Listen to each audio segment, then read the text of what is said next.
મોરબીમાં હવે લાફાકાંડ મામલે કોંગ્રેસ પણ મેદાને ઉતર્યું છે। આ ઘટનાથી ગુજરાતની રાજનીતિને કલંકિત કરી હોય તેવું કોંગ્રેસના લલિત વસોયા દ્વારા કહેવામાં આવ્યું છે। નાના ઇસ્યુને સોશિયલ મીડિયાથી હાઇલાઇટ કરવાનું આ પરિણામ છે। ઈસુદાન ગઢવીના આક્ષેપોએ પાયા વિહોણા ગણાવ્યા છે।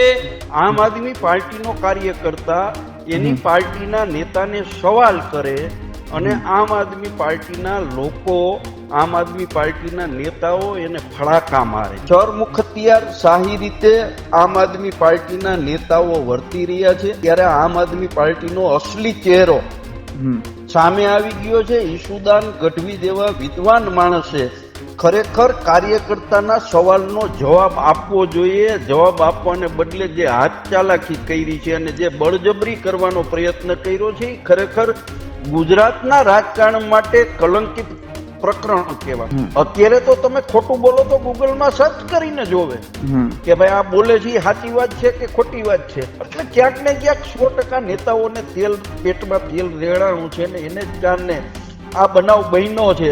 ઈસુદાન ગઢવીને સવાલ પૂછે, અરે મુખ્યમંત્રીની સવાલ પૂછે છે લોકો।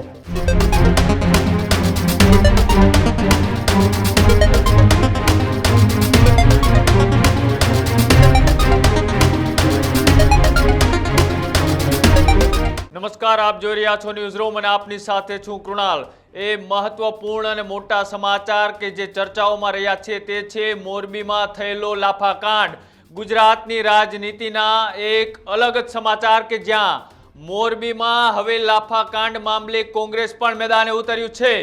લાફાકાંડ પર ગુજરાતનું રાજકારણ ગરમાયેલું છે કે જ્યાં આમ આદમી પાર્ટીના ઈસુદાન ગઢવીની સભામાં એ સવાલો કરતા એ લાફાકાંડ સર્જાયો હતો। આ ઘટનાથી ગુજરાતની રાજનીતિને કલંકિત કરી હોય તેવું કોંગ્રેસના લલિત વસોયા દ્વારા કહેવામાં આવ્યું છે।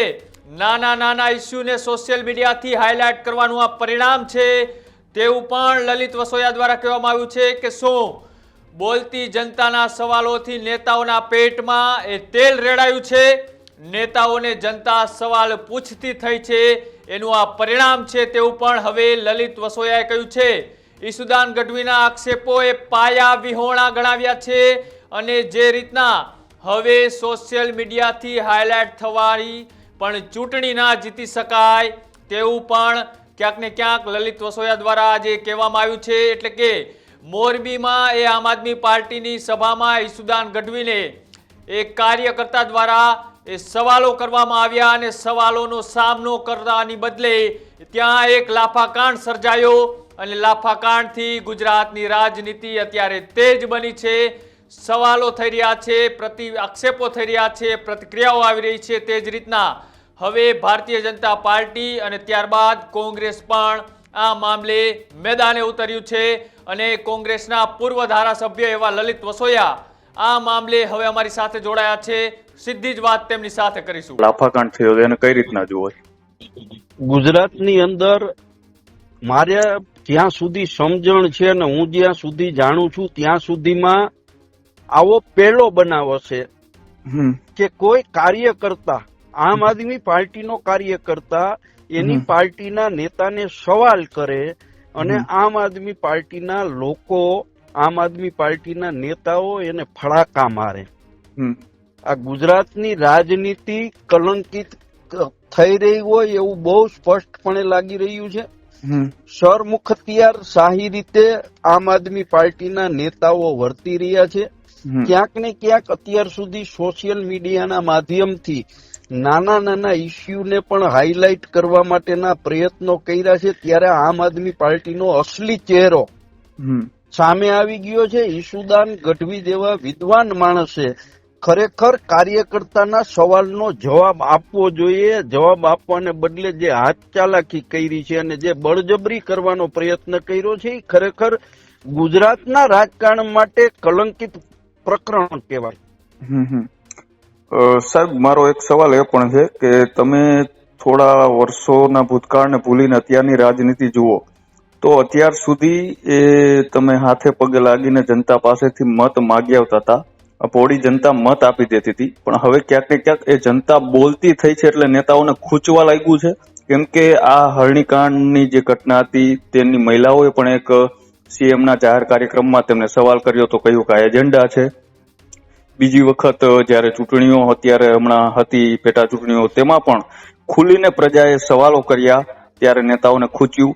એટલે ક્યાંક ને ક્યાંક આ બોલતી જનતા થઈ છે, તેનાથી આ નેતાઓને ક્યાંક ને ક્યાંક આમ તેલ રેડાણું છે પેટમાં, કે કદાચ હવે અમારી જનતા રહી એમને ઓળખી રહી છે, તેના જવાબ આપણી પાસે નથી, એટલે આવું થઈ રહ્યું છે સાહેબ આ રાજનીતિમાં.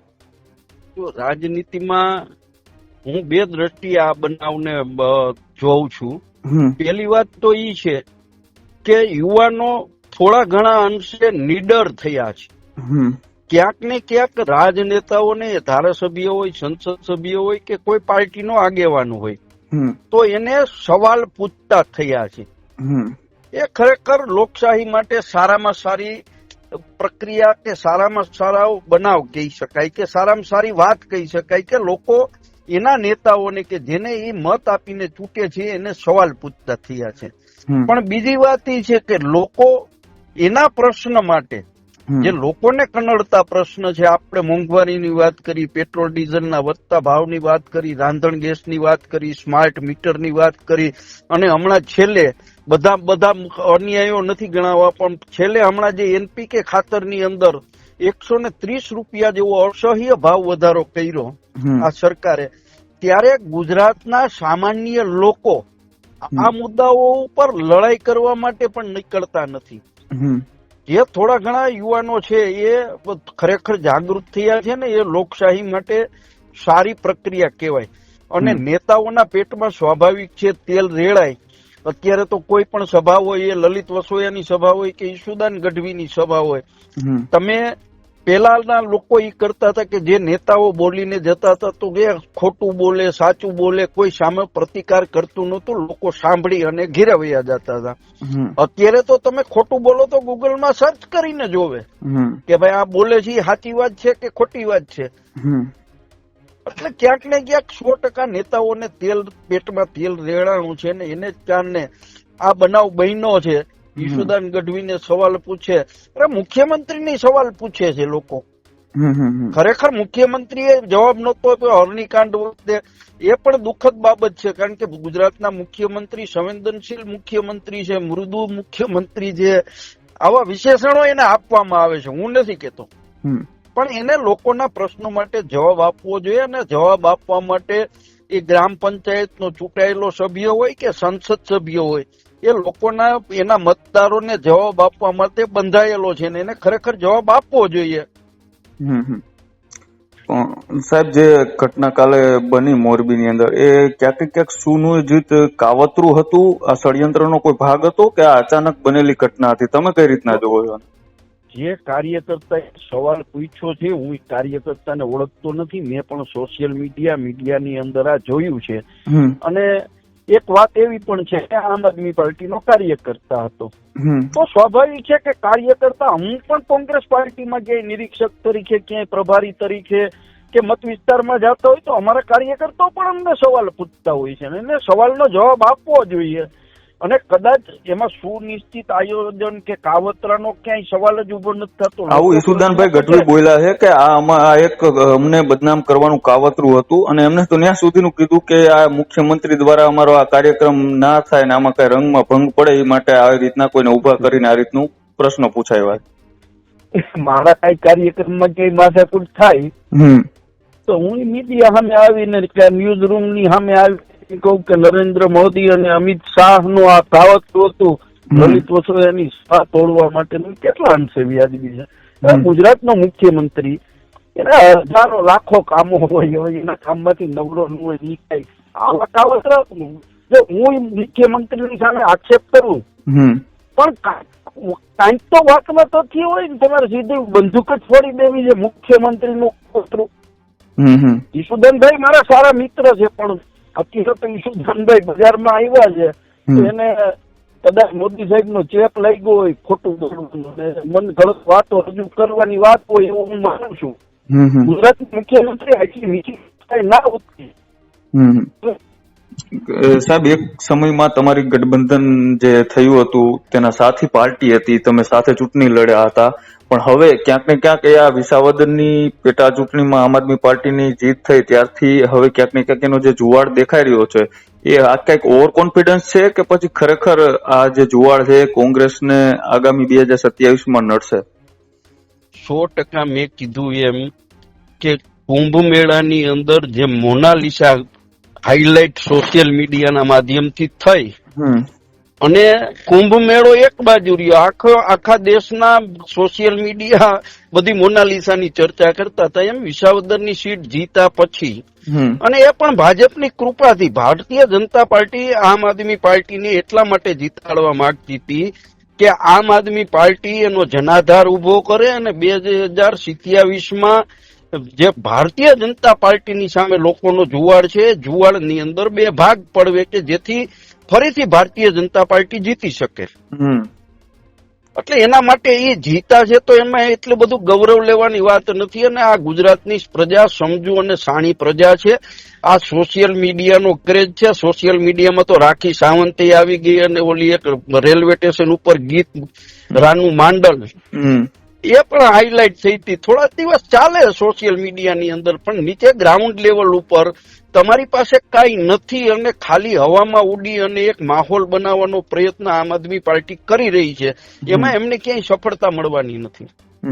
ખૂબ ખૂબ આભાર સાહેબ અમારી સાથે જોડાવા બદલ. જે રીતના લલિત વસોયાએ પણ આક્ષેપો કર્યા કે જનતા સવાલ કરે તેનો જવાબ આપવો જોઈએ, જનતા એ નેતાઓના સવાલોથી ભાગવું ના જોઈએ, નેતા એ જનતાથી ચૂંટાય અને રાજનેતા બનતા હોય છે, જનતાનો અધિકાર છે અને જનતા તેના અધિકારના ભાગરૂપે કોઈ પણ પાર્ટીના નેતાઓને સવાલ કરે, પણ સવાલની બદલે જે લફાકાંડ થયો એ ગુજરાતની રાજનીતિને કલંકિત કરે તેવી ઘટના હતી અને આ મામલે અત્યારે પૂરા ગુજરાતનું રાજકારણ ગરમાયેલું છે. અને હવે જોવાનું એ છે કે ગુજરાતની રાજનીતિમાં એક નવા અધ્યાયોની 2027 પહેલા શરૂઆત થઈ ગઈ છે. જનતા બોલતી થઈ છે. જે રીતના નેતાઓ સોશિયલ મીડિયા ઉપરથી પ્રચારો કરે છે એ જ રીતના હવે તેમને સોશિયલ મીડિયાના માધ્યમથી જનતાના સવાલોનો પણ સામનો કરવો પડી રહ્યો છે. એટલે કે સોશિયલ મીડિયાથી જે રીતના નેતાઓ હાઇલાઇટ થતા હોય છે એ રીતના નેતાઓ ક્યાંક ને ક્યાંક વિવાદોમાં પણ આવતા હોય છે. એટલે હવે ગુજરાતની રાજનીતિમાં જે નવો ટ્રેન્ડ શરૂ થયો છે આ ટ્રેન્ડને લઈ હવે મોરબી ફરીથી આનું એપિસેન્ટર બન્યું છે કે એની પહેલા એ કાંતિ અમૃતિયા અને ગોપાલ ઇટાલિયા વચ્ચેનો વિવાદ, એ મોરેમોરાની લડાઈ અને ત્યારબાદ હવે ઈસુદાન ગઢવીની મોરબીમાં સભા અને સભામાં લાફાકાંડ અને લાફાકાંડથી ગુજરાતમાં ફરીથી આમ આદમી પાર્ટી ચર્ચામાં આવી છે. તેને લઈ હવે તમારું શું માનવું છે એ અમારી કોમેન્ટ બોક્સની અંદર જણાવજો અને આવા જ અહેવાલો જોવા માટે અમારી યુટ્યુબ ચેનલ ન્યૂઝ રૂમને આજે જ લાઇક કરો, શેર કરો અને સબસ્ક્રાઇબ કરો. નમસ્કાર.